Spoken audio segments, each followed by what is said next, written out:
ಜಯಶಂಕರ್ ಅಂತ ರಾಜ್ಯ ಸಂಚಾಲಕರು ಬೆಂಗಳೂರು.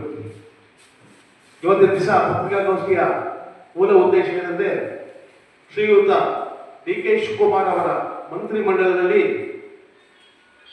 BZ ಜಮೀರ್ ಅಹಮದ್ ಅವರಿಗೆ ಮುಖ್ಯಮಂತ್ರಿ ಸ್ಥಾನ ನೀಡಬೇಕೆಂದು ನಾವು ಒತ್ತಾಯ ಮಾಡ್ತಾ ಇದ್ವಿ. ಜೊತೆಯಲ್ಲಿ AICC ವರಿಷ್ಠರಾದಂಥ ಶ್ರೀಯುತ ಮಲ್ಲಿಕಾರ್ಜುನ್ ಖರ್ಗೆ ಆಗಲಿ, ರಾಹುಲ್ ಗಾಂಧಿ ಆಗಲಿ, ಸೋನಿಯಾ ಗಾಂಧಿ ಅವರಾಗಲಿ, ಮತ್ತೆ ನಮ್ಮ KPCC ಅಧ್ಯಕ್ಷರಾದ BK ಹರಿಪ್ರಸಾದ್ ಅವರು ಸಹ ನಾವು ಒತ್ತಾಯ ಮಾಡ್ತಾ ಇದ್ವಿ.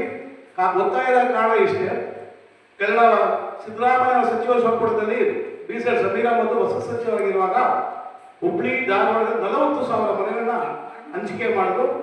ಬೆಳಗಾವಿಯಲ್ಲಿ ಕೃಷ್ಣಾ ನದಿ ಮೇಲ್ದಂಡೆ ಪ್ರಭಾವದಿಂದ 15 ವರ್ಷ ಮನೆ ಕಳ್ಕೊಂಡಿರ್ತಕ್ಕಂಥ ಜನಗಳಿಗೆ ಸ್ಪಾಟ್ ಬಂದು ವಸ್ತುಸ್ಥಿತಿ ನೋಡ್ಬಿಟ್ಟು 548 ಮನೆಗೆ ಸ್ಯಾಂಕ್ಷನ್ ಮಾಡಿದ್ರು.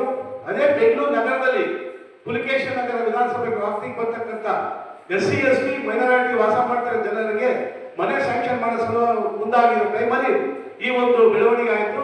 ಈ ಒಂದು ಒಕ್ಕೂಟದಿಂದ BSS ಇವತ್ತು ನಾವು ಹೇಳ್ತಾ ಇದ್ವಿ, ದಯಮಾಡಿ ಶ್ರೀಯುತ BS ಜಮೀರ್ ಅಹಮದ್ ಅವರಿಗೆ ಮುಖ್ಯಮಂತ್ರಿ ಸ್ಥಾನ ನೀಡಬೇಕಂತ ನಮ್ಮ ದಲಿತ ಸಂಘರ್ಷ ಸಮಿತಿಯ ಪದಾಧಿಕಾರಿಗಳ ಜೊತೆಗೆ ನಾವು ಒತ್ತಾಯ ಮಾಡ್ತಾ ಇದ್ದೀವಿ ಸರ್. ಕೊಡಬೇಕಂತ ಕರ್ನಾಟಕ ರಾಜ್ಯ ದಲಿತ ಸಂಘರ್ಷ ಸಮಿತಿ ಸಂಯೋಜಕ ಸಂಘಟನೆ ಅವರಿಗೆ ಒತ್ತಾಯ ಮಾಡ್ತಾ ಇದ್ದೀವಿ.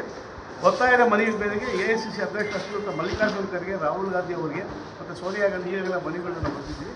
ನಾಳೆ KPCC ಅಧ್ಯಕ್ಷರನ್ನು ಮೀಟ್ ಮಾಡ್ತೀವಿ. ಸಿದ್ದರಾಮಯ್ಯ ಸರ್ ಜೊತೆ ಮೀಟ್ ಮಾಡಿ ಅವ್ರಿಗೊಂದು ಮನವಿ ಕೊಡ್ತಾ ಇದ್ದೀವಿ ಸರ್.